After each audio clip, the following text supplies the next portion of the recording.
कष्ट शिकावयाविन 18 पुराणाची कोटी नामाविन नाही गोटी न कर्याने साधन कष्ट शिकावयाविन 18 पुराणाची कोटी नामाविन नाही गोटी न कर्याने साधन कष्ट शिकावयाविन गीता देणे उपदेशली तीही विठेवरी माऊली न कर्याने साधन कष्ट शिकावयाविन तुका म्हणे सारधरी वाचे हरी नाम उच्चारी न कर्याने साधन कष्ट शिकावयाविन विठ्ठल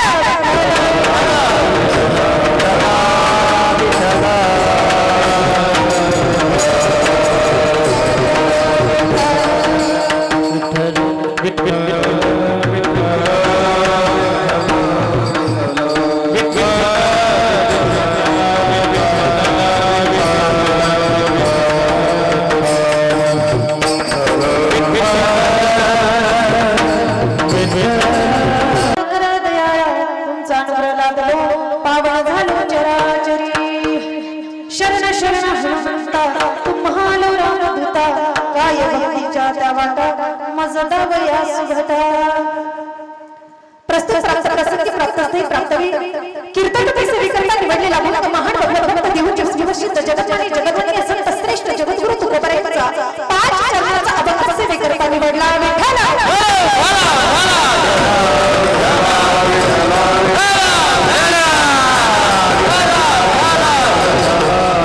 चारी वेद गयासाठी त्याचे नाम धरा कंठी न कर्याने साधन कष्ट शिकावयाविन प्रस्तुत सेवी करता निवडलेला महान भक्त देऊच्या सुभाषित जगतमाने संत श्रेष्ठ तुकोबरायांचा अभंग 5 चरणाचा जगद्गुरु तुकोबराय भगवान परमात्म्याच्या स्वरूपाचं वर्णन करता जो भगवान परमात्मा कुठपर्यंत आहे कुठे आहे कोण्या स्थितीत आहे याची ओळख करून त्याचं स्वरूप दाखवणारा अभंग सेवे करता निवडला परंतु सेवेला आरोग्य करण्यापूर्वी थोडासा परिहार करणं महत्त्वाचं आहे कशा निमित्त कशा ठिकाणी तुम्ही आम्ही सर्व उपस्थित आहोत चालत असलेला आपला हरिनाम सप्ताह आवाज कमी नका करू चालत असलेला आपला हरिनाम सप्ताह आणि चौथ्या दिवसाची कीर्तन रूपी सेवा माझ्या पामाराकडे आलेली आहे सर्व गुरुजनांच्या उपस्थितीने हा चाललेला अखंड हरिनाम सप्ताह महाराष्ट्रामध्ये त्यांचा गायनाचा आवाज आलेला आहे महाराष्ट्रभरांनी आपल्या गायनाचा आवाज ज्ञान ज्यांनी प्राप्त केलेला आहे असे असणारे आमचे शरद महाराज योगायोगा खूप हरिश्चंद्र महाराजांच्या नामची भेट विशेष रूपाने महाराज माझ्यापेक्षा वयाने ज्ञानाने तुम्ही इथे सर्व गुरुजन मंडळी वारकरी मंडळी माझ्या कीर्तनासाठी सेवेसाठी उपस्थित आहेत तुम्हाला सुद्धा मस्तक हे पायावर या वारकरी संस्थांच्या छोटे छोटे विद्यार्थी आहेत त्यांना सुद्धा धन्यवाद विशेष रूपाने माझ्यापेक्षा वयाने ज्ञानाने मोठे असणारे आमच्या श्री हरी महाराज रसळ यांनी सुद्धा कीर्तनामध्ये त्यांनी सुद्धा सेवा दिली त्यांना सुद्धा धन्यवाद ब्रह्मचार्य महाराज असतील त्यांना धन्यवाद विशेष रूपाने तरुण मंडळाच्या हाती हात चालत असलेला आपला हरिनाम सप्ताह समस्त गावकरी मंडळी महिला मंडळ पुरुष मंडळ समस्त मला द्यावे तेवढे धन्यवाद आणि कीर्तनाला सुरुवात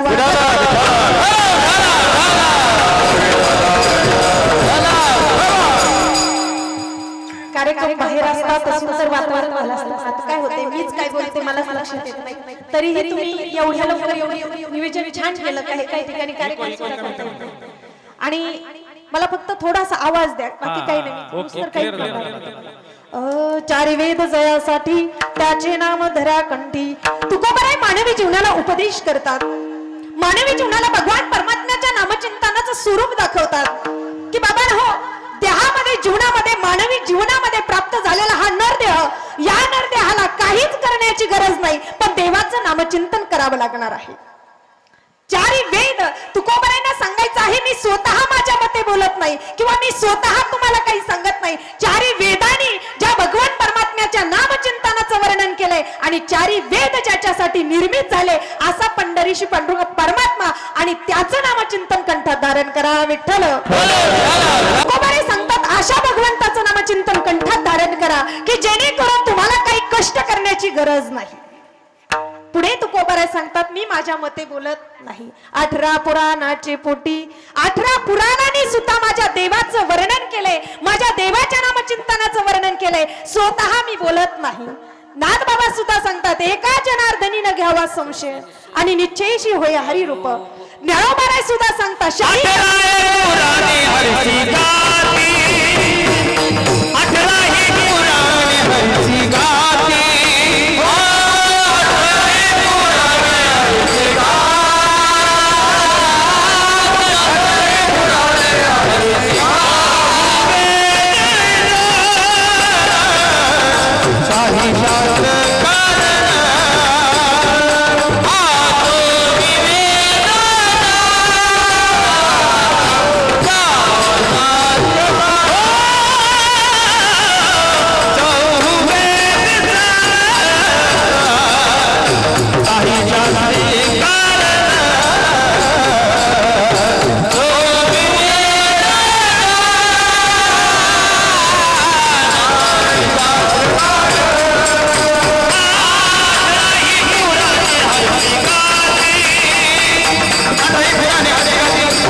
कशी गाती म्हणतोनी नवनीता तैसे ज्ञानंता. ज्ञानोबा सुद्धा सांगतात 18 पुराणांनी माझ्या भगवंताच्या नामचिंतनाचं वर्णन केलंय. मग हा देव तरी कोणता की तुम्ही त्या देवाचं वर्णन करता, तुम्ही त्या देवाचं नामचिंतनाचं आम्हाला वाटचाल दाखवता. पण हा देव तरी कोणता महाराज? तुकोबारे सांगतात सत्ययुग, त्रेतायुग, द्वापारयुग आणि चालत असलेलं कलियुग. मग या कलियुगामध्ये तुम्ही ज्या भगवंताचं नामचिंतन आम्हाला करायला सांगतात ते नामचिंतन आम्हाला सांगा ना कोणत्या देवाचं, किंवा तो देव तरी कोणता? तुकोबारे सांगतात हा देव सांगू का गीताजीने उपदेशली आणि तीही विठेवरती उभा असणारा सम पंढरीशी पांडुरंग परमात्मा. आणि हाच तो देव आहे जो कृष्ण परमात्म्याचे स्वरूप असणारा पंढरीशी पांडुरंग परमात्मा. पुढे तुकोबारे सांगतात तुम्हाला याच्यातही काही वाटत असेल तर त्याचं नामचिंतन कंठात धारण करायचं आहे. तुका म्हणे सार घरी आणि वाचे हरिनाम उच्चारी. तुम्ही वाच्याने भगवान परमात्म्याचं नामचिंतन स्वरूपाने नाही तर वाचेने भगवंताचं नामचिंतन करायचं आहे. याचं कारण तुकोबारे सांगतात मी तुम्हाला नुसतं नाम घेण्याचं सांगत नाही. शरीराने नाम घेणं वेगळं, मुखाने नाम घेणं वेगळं. पण तुकोबारे सांगतात आम्ही स्वतः आमच्या मते काही सांगत नाही तर शास्त्र, पुराण आणि 18 पुराणांनी, शाही शास्त्रांनी आणि 4 वेदांनी माझ्या भगवंताच्या नामचिंतनाचं वर्णन केलंय. मानवी देहाने केलं यात नवल आणि तुम्ही आम्ही सतत देवाचं नामचिंतन करू यात नवल नाही. 4 वेद सुद्धा वरती हात करून पंढरीशी पांडुरंग परमात्म्याच्या नामचिंतनाची गर्जना करतात. कारण की अनेक ग्रंथ असणारी ज्ञानोबारायांनी 28 अभंगाचा ग्रंथ रचला. मग महाराज सांगतात याच्यात तुम्हाला स्वरूप दिसेल, रूप दिसेल आणि नामचिंतन ही प्राप्त होईल. याचं कारण ज्ञानोबाराय सांगता आसोनी संसारी जीव भावे करी आणि वेदशास्त्र उभारी बाह्य सदा.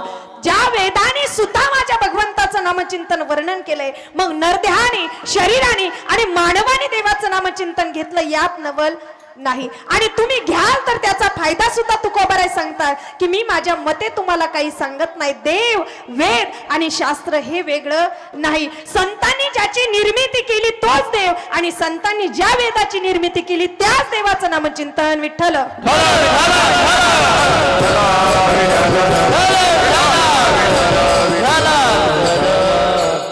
खूप अपेक्षा केली होती तुमच्या गावामध्ये चांगला कार्यक्रम करायची पण काहीच सुधरत म्हणजे कळत नाही हॉलमध्ये असल्यामुळे त्याच्यात आवाज सुद्धा माझा निघत नाहीये.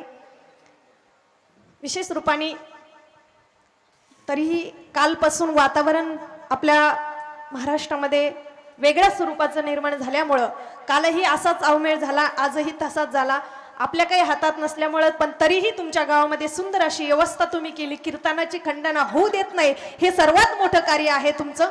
विशेष रूपाने तुकोबाराय सुद्धा तुम्हा आम्हाला त्याच निर्मितीसाठी जागा करतात की बाबांनो ज्या माया मोहामध्ये आपण गुंतलेला आहोत त्यातून काही दिवस आपण भगवंताच्या नामचिंतनासाठी वेगळे काढावे.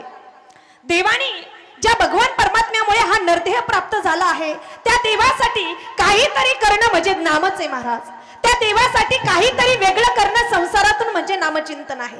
तुम्ही काहीही केलं तर देवापर्यंत जाणार नाही पण केलेलं नामचिंतन हे तुमच्या सोबत येणारं अट्टहास आहे आणि अट्टहासाने भगवंताचं नामचिंतन या देहाने करायचं. याचं कारण तुकोबारे सांगतात मानवी देहाला परत परत जागा करण्याचं काम संत करतात आणि संतांनी हा मार्ग दावला की मार्गावर तुम्ही चाला पण ते नामचिंतन तुम्ही मुखात धारण करा.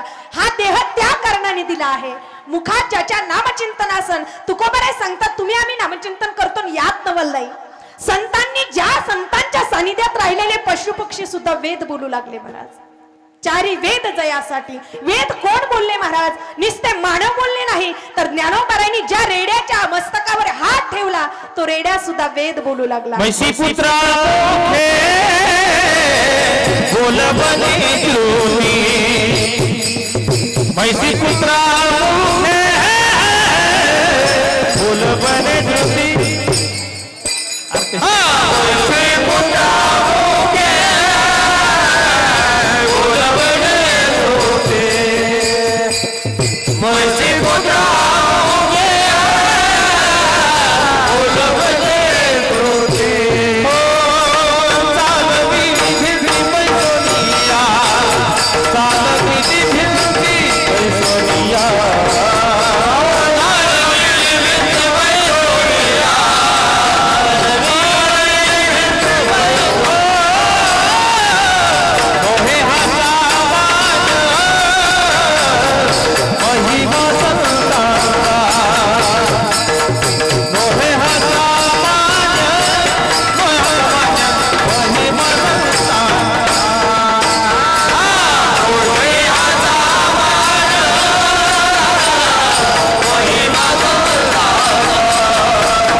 संतांचा महिषी पुत्रामुखी बोलविल्या वेद. वेद सुद्धा ज्या महिषी पुत्रामुखी बोलवला असा वेद ज्ञानोबराय सांगतात. अशाच वेदाची निर्मिती करणारा माझा पंढरीशी पांडुरंग परमात्मा आहे महाराज. ज्यांच्याकडून वेद निर्मिती झाली आणि त्या वेदाने माझ्या भगवंताचं नामचिंतनाचं वर्णन केलंय. मग महाराज संतांनी अट्टहासाने तुम्हा आम्हाला जागा केलंय की बाबांनो, तुम्ही आम्ही देवाचं भजन करतो यात नवल नाही. तुम्ही आम्ही देहाने शरीराने या भगवान परमात्म्याची भक्ती करतो यात नवल नाही. महिषी पुत्रामुखे बोलविला वेद. वेद ज्यांच्या मस्तकावरती हात पडला तर संतांच्या काळात तो सुद्धा वेद बोलू लागला. मग या वेदाची निर्मिती करणारा तरी कोण? तर तुकोबाराय सांगतात माझा जगाचा मालक पंढरीशी पांडुरंग परमात्मा. देवाचे स्वरूप वेगळे असतील, देवाचे रूप वेगळे असतील आणि अनंत रूपे अनंत वेसे देखील म्यात्यासी आणि बाप रखमा देवर खून बाणली कैसी. देव एकच, फक्त जगासाठी संतांनी तुम्हा आमच्यासाठी संतांसाठी देवानी अनेक रूपामध्ये भगवान परमात्मा प्राप्त झाला. पण सगळ्या देवाचा देवाधिपती पंढरीशी पांडुरंग परमात्मा आहे महाराज. जगाला अनेक प्रकारे वाटतं की देव बदलला, भक्ती बदलते, भक्ती बदलली की देव बदलतो, पण महाराज देव एकच असतो. पण तुमचा आमचा अट्टहास मात्र संतांसारखा असला पाहिजे. संत सुद्धा सांगतात साधनाचे सार मंत्र बीज हरी आणि आत्मतत्व धरी तोच एक. आत्म्यामध्ये आणि तत्वात असलेला एक देव तोच नामचिंतन स्वरूपापर्यंत नेऊ शकतो महाराज. कारण की देवाच्या नामचिंतनाचं स्वरूप करणारे अनेक आहेत, देवाचं नामचिंतन घेणारे सुद्धा अनेक आहेत, पण संतांसारखं नामचिंतन आणखीन आपल्या मुखात आलं नाही. म्हणून संतांचं आणि देवाचं वर्णन केलं जातं महाराज. मानवात आणि संतात एवढा फरक. जगामध्ये संत असे झाले आजही ते अमर आहेत. जगामध्ये माणसं असे झाले बसले नामचिंतनात तरीही त्यांना ध्यान लागत नाही. त्याचं कारण आहे की तुकोबाराय सांगतात वेदाची निर्मिती करणारा जो देव आहे तो देव आम्ही अंतरामध्ये चित्तामध्ये साठून ठेवलेला देव, अंतरात्म्यामध्ये आम्ही आमच्या हृदयात प्राप्त केलेला देव आहे ना, त्याची भक्ती आम्ही कधीच खंडना करत नाही. त्यामुळे आम्हाला वेदाची आणि शास्त्राची निर्मितीची गरज नाही. कारण की आमच्या चित्तामध्ये एकच देव आहे, तो पंढरीशी पांडुरंग परमात्मा. आम्हाला अनेक कोणत्या गोष्टीची गरज नाही. काही न लगे एक भावाची कारण. देवाला काहीच लागत नाही. संत सांगतात देवा आमच्याकडे तुझ्यासाठी काहीच नाही, पण आम्ही जे तुला देतोय ते तुला घेता येणार नाही आणि तुला देता येणार नाही. त्याचं नाव नामचिंतन आहे. सगळ्या जगाला संत सुद्धा तेच सांगतात की नामचिंतन हे सर्वात श्रेष्ठ साधन आहे आणि या साधनामध्ये वेदाने सुद्धा वर्णन केलं अभंगाच्या प्रथम.